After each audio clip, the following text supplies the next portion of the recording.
Today's 3/11. Is it time to get down and stay down? 3/11, March 11th, 2020? Or is it just another day and it's just whatever? Just stop trying to predict things, Rob, because you don't know shit.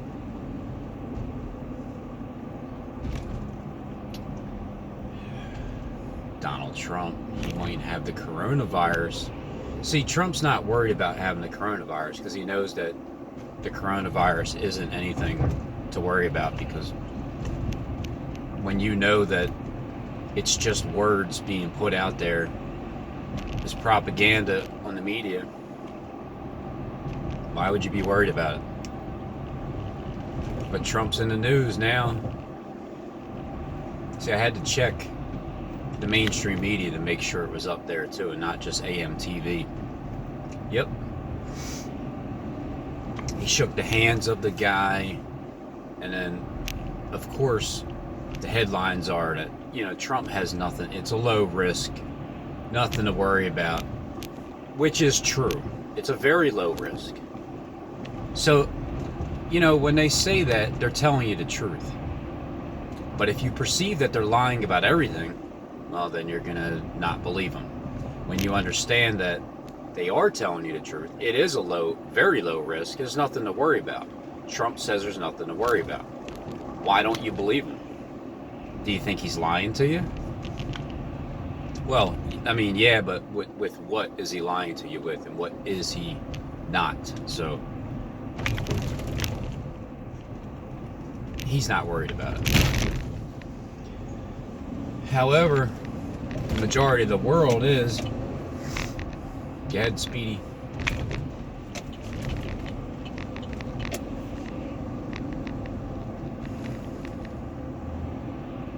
When it's early in the morning, just people, lane switchers, you really get nowhere else further, faster than anybody else. If you just stop to think, like, man, I can get over in that lane over there, hurry up and get around this car, but then I'll still be at the red light at the same time, but I'll be 1 or 2 seconds ahead of the person that I'm zigzagging around from.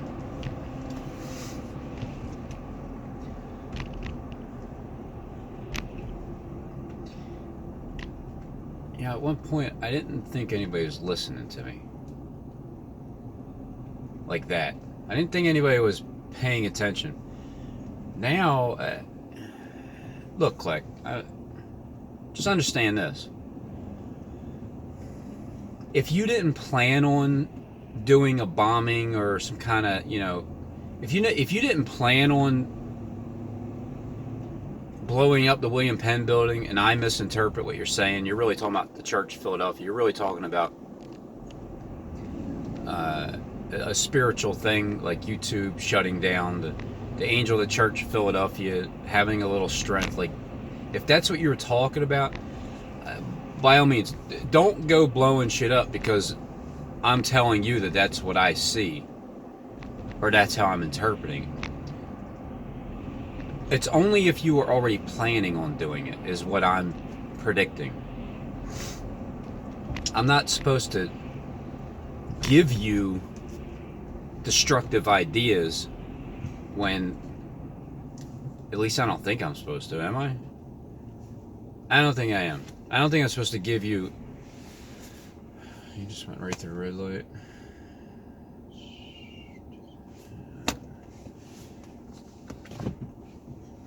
Because if you're going in on a 45-degree angle at the Vatican, which is a big snake, and I'm showing you on Google Earth going in a 45-degree angle on the William Penn building from the west side, if you weren't talking about that, if that wasn't the actual building itself, there's no need to blow it up.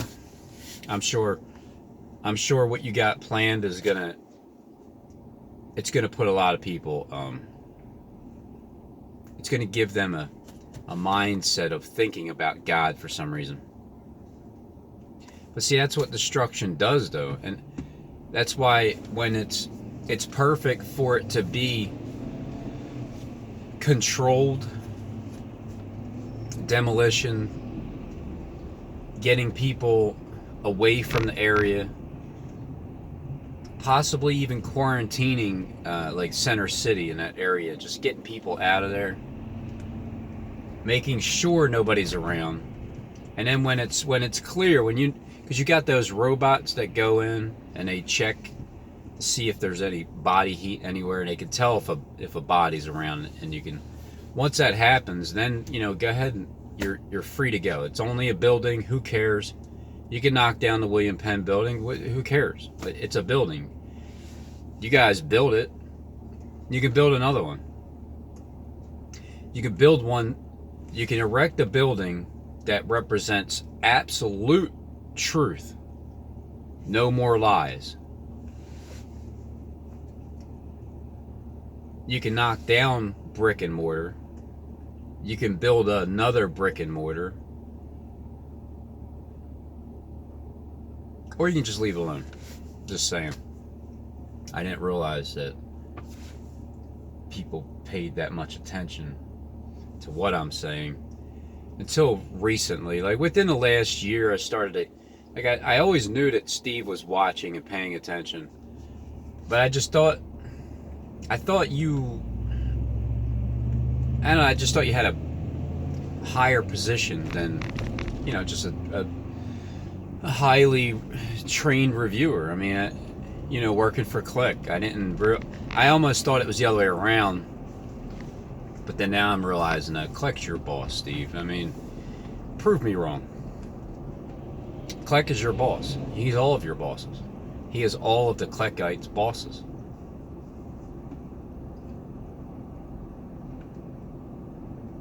And I'm also understanding this. I mean, none of yous even know. None of yous know. Because I'm just taking guesses. It's just damn close ones, aren't they? Well, not according to Kleckites. I've got nothing wrong ever. I mean, nothing right ever. But I just guess, and I pick up on the patterns. It's like when you play blackjack. I don't even know if I ever played it, but I heard what you do is when you play blackjack, you pick up on the patterns of what they're doing, and then once they catch on to what you're doing, and they switch up. It's a constant switching. Once the one side knows what you're doing, and the other side needs to make a move and switch things up to stay ahead of you. Kind of like a chess game.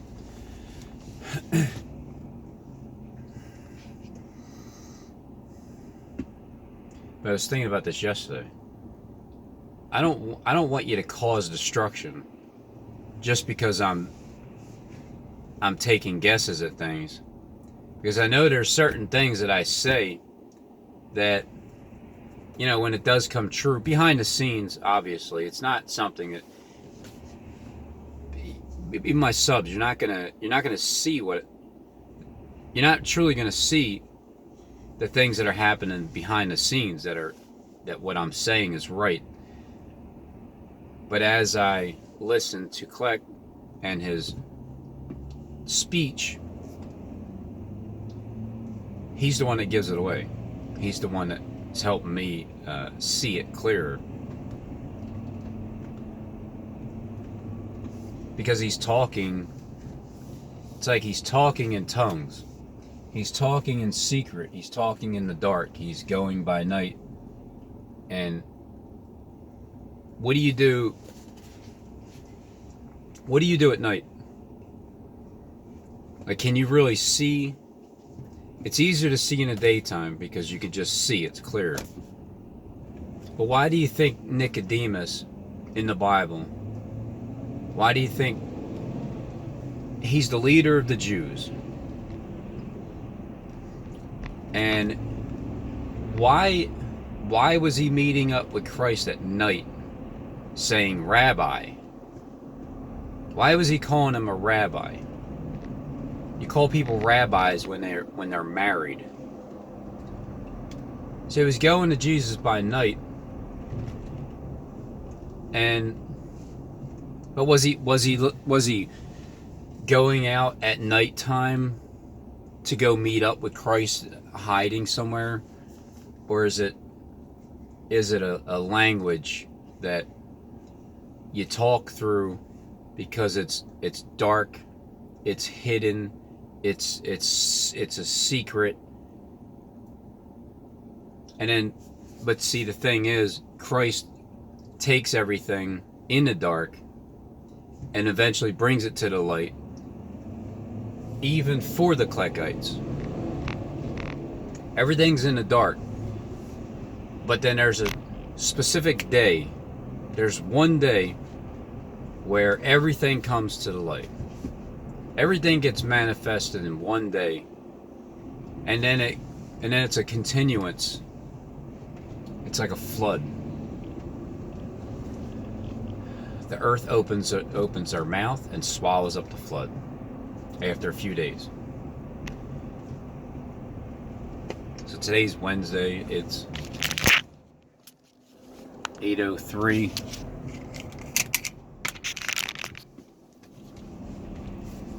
And it's March 11th, 2020.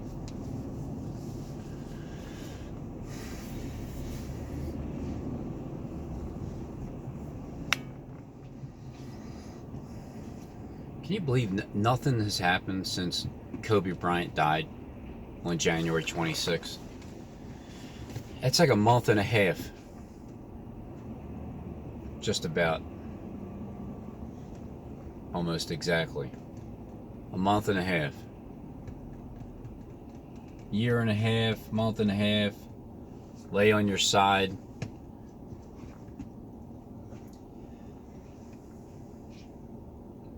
Man, only if I understood half of the Bible scriptures, it would make things a lot easier with communicating with Nicodemus. It would have made it a lot easier in the beginning.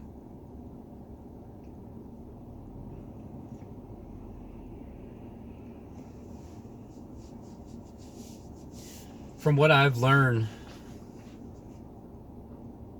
there's these angels that, it's like Gabriel.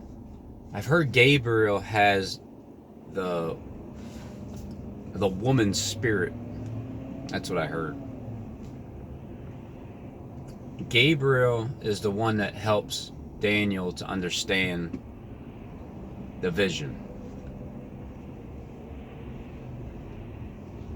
Yeah, I really got confused about these angels and stuff, because it always seems like they're fighting with each other. But if they're fighting with each other, but they're with each other, but they're fighting with each other, that's always been the confusing part. And then you got to read up on it, and then you got to understand it. The Bible speaks in parables. The Word of God is a parable. Then I started to understand, well, that's kind of the way Klecks talks. He's like, I can't pretend that this isn't how I feel about things. I can't act like Klecks isn't really more important than what he is. I thought that before. I'm thinking Stephen James. You must have been excited when I thought you were like the person in charge, kind of like King Nebuchadnezzar or whatever. But then,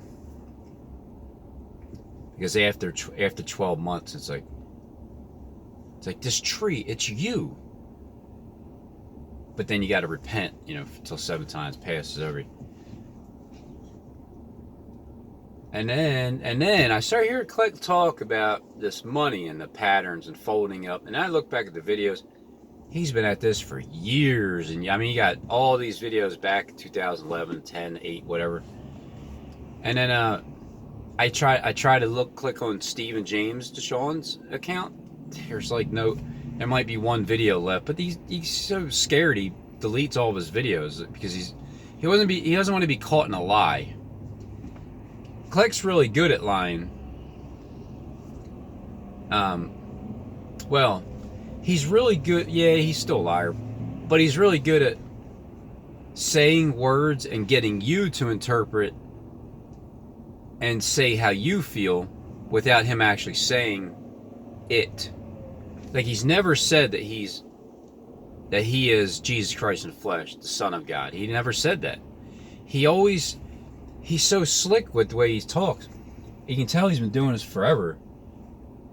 He'll say things like as John the Baptist, but then he'll read the verse that Christ is talking about, which makes it seem like he's saying he is Christ.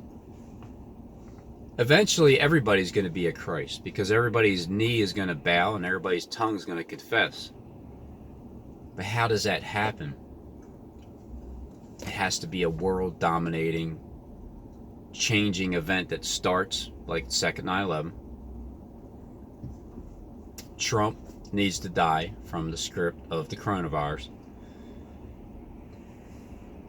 Not everybody's going to know that I said that that's how he's going to die, but everybody that's watched my videos, you'll know. It's just the world itself won't. It's not like the media is going to put my video up there and be like, look, Robin T said that Donald Trump was going to die of a coronavirus. And there he is. His head is on, exploded.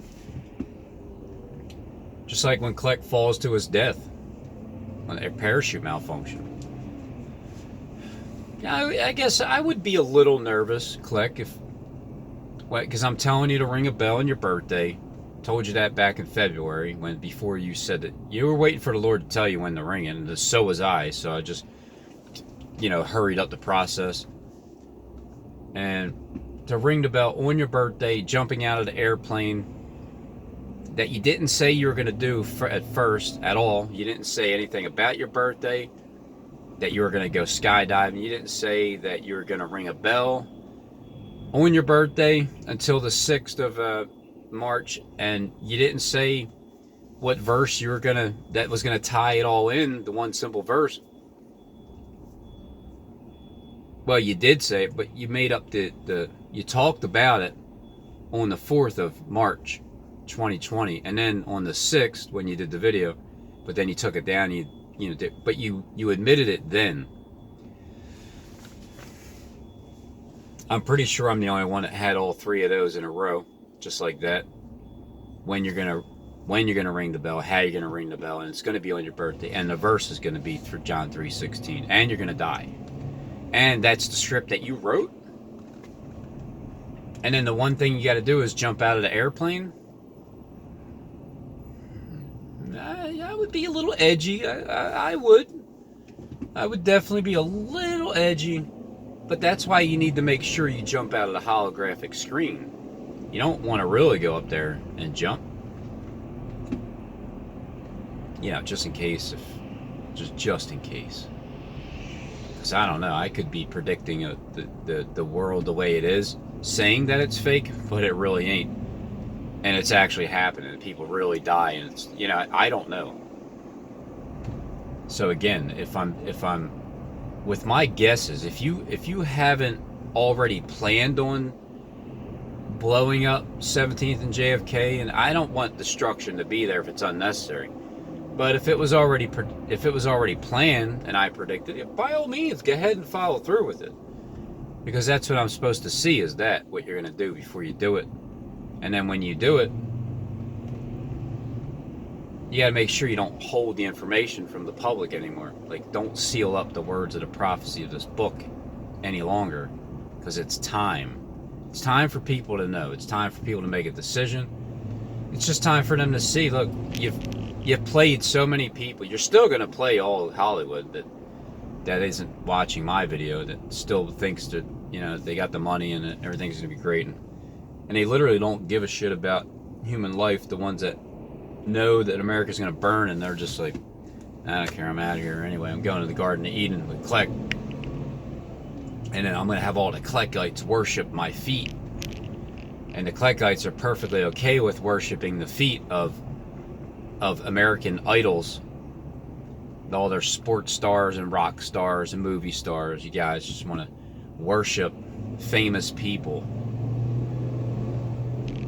For what? We're all human beings. We all like sleep and get tired and wake up and like and then if you wear pants, sweatpants, shorts, don't we all, like, I don't know about you, but I tend to put my right leg in the pant leg first and then my left because I'm right-handed. I'm right-footed.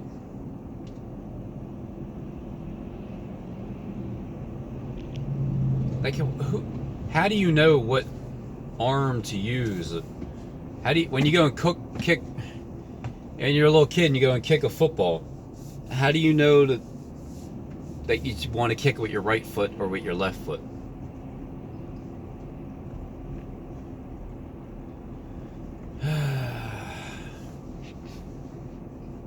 And the second 9/11 is way past due. It's just time.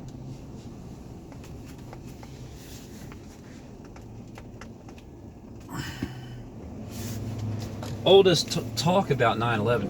You can't just not have one happen. The 9/11 has to happen though, in order to kickstart World War III, and then the 21 days.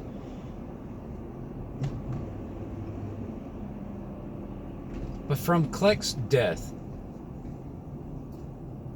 from 3:16, John 3:16, till April 1st, April Fools, you got 15 days, correct? Oh. And then all of April is 30 days, which makes it 45 days. Blessed is he who waits to the 1335th day. And 21 days of Daniel begins May 1st, all the way up to the end of the 21st, 22nd, full days. But that's only if you see the abomination of desolation spoken of by Daniel standing in the holy place where he ought not to stand. Who's the abomination of desolation? Well, according to the script, it's going to be Jonathan Klecks. When he jumps out of his airplane and he hits the ground, he dies, and then he rises back up 3 days later, or he stays down and gets down and stays down, and then 3 days later, 3.5 days later, something like that, that's when a great earthquake happens, which is either spiritually the earthquake of the event that takes place, the second 9/11, because that is going to shake the earth, the people that are in the earth. It's going to be a great earthquake when that second 9/11 happens, right there in Philadelphia. Especially to you guys that are watching this video and have been watching my videos. That's going to be a major awakening for people's senses. But at the same time, they still have to have a great earthquake. But there's going to be a rumor of a rapture. Because after 3 days, what'll happen is there's going to be a rumor of a rapture. And that's going to be the rumor that he's not here anymore. And then when you hear about millions of people disappearing, and they're really going to push this on the news because they're pushing everything.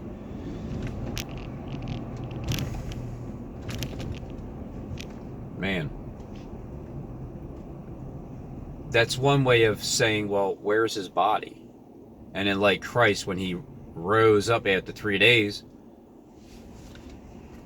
the only ones that seen him were the ones that were paying attention to him, the ones that were listening to him, the ones that were following him around. They're the only ones that seen him. But what did they see? Did they see what he said was going to happen? Or did they actually see him in the flesh? Or did they just see him in the spirit because the Holy Spirit was given, and it was the comforter, and it was a reminder? But the way that the Holy Spirit can do that is when something happens that the person says will happen afterwards, even if they're not there. So even if I'm not even up on YouTube, but the second 9/11 happens, well, I am definitely there with you in the spirit, because how can you not remember that I told you the second 9/11 happened in Philadelphia? Then it becomes a spirit. It's a spirit of knowing. We now know that that's true and it happened. Somewhere along the lines with Klecks' death is the rapture. Does he ring the bell before the event happens or after the event happens?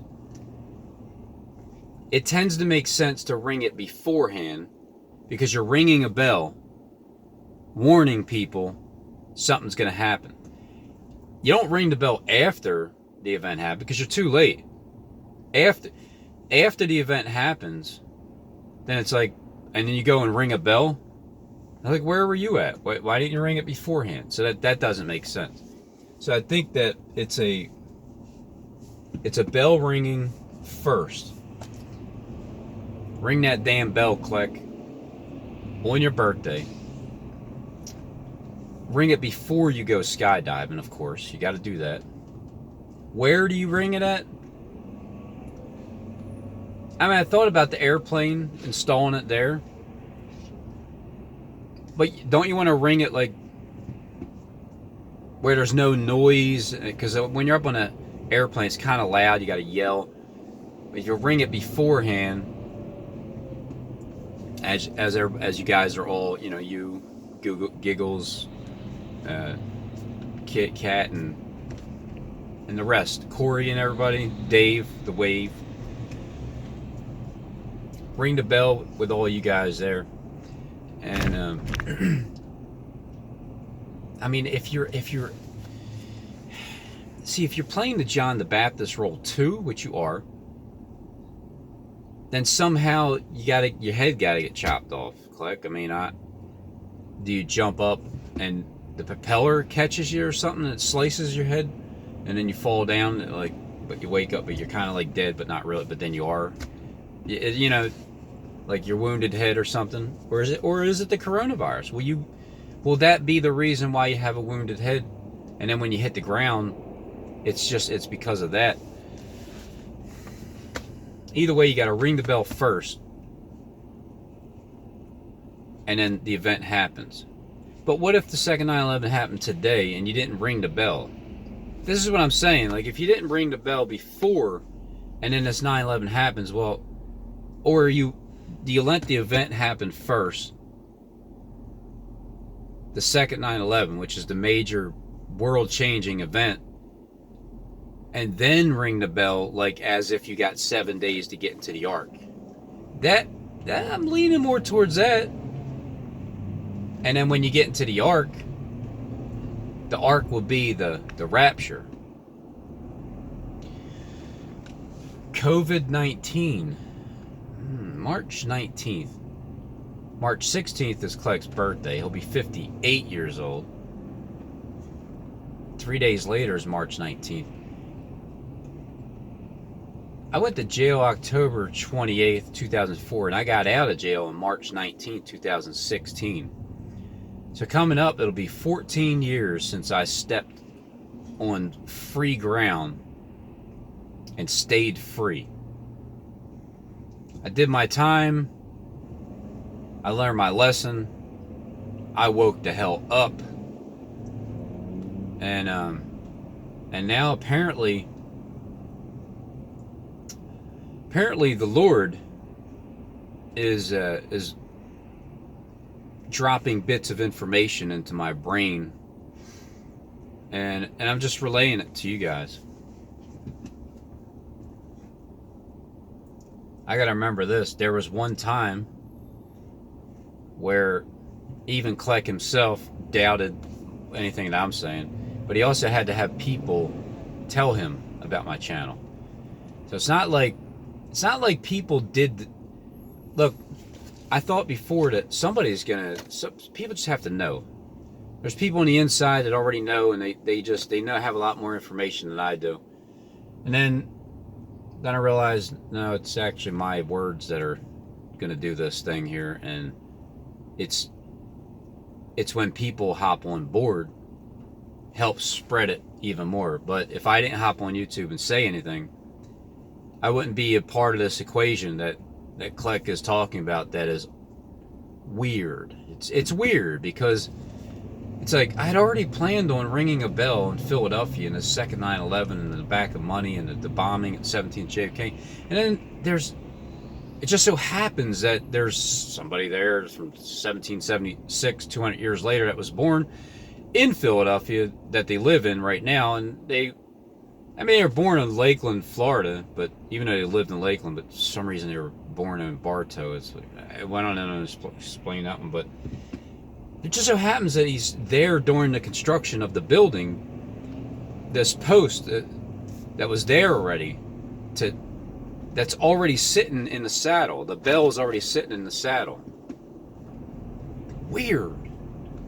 And then he doesn't even know me, and he's telling me that my gay lover is Michael Spears, and I mean, this guy is like dead on. I mean, how did you know that? And so weird. I mean, I didn't believe it, but now I do. So let's share. Because what were you gonna do anyway, Kleck? When this is over, what were you planning on doing besides retiring? But were you really planning on just letting America just go down drain and just like screw it and pull the plug? Or were you always going to teach these people a lesson because you love them? I can see it in Kleck's eyes now. I mean, it's so obvious. I can see where Kleck is nurturing like a woman is, but at the same time, just like a man with what he has to do, it's weird.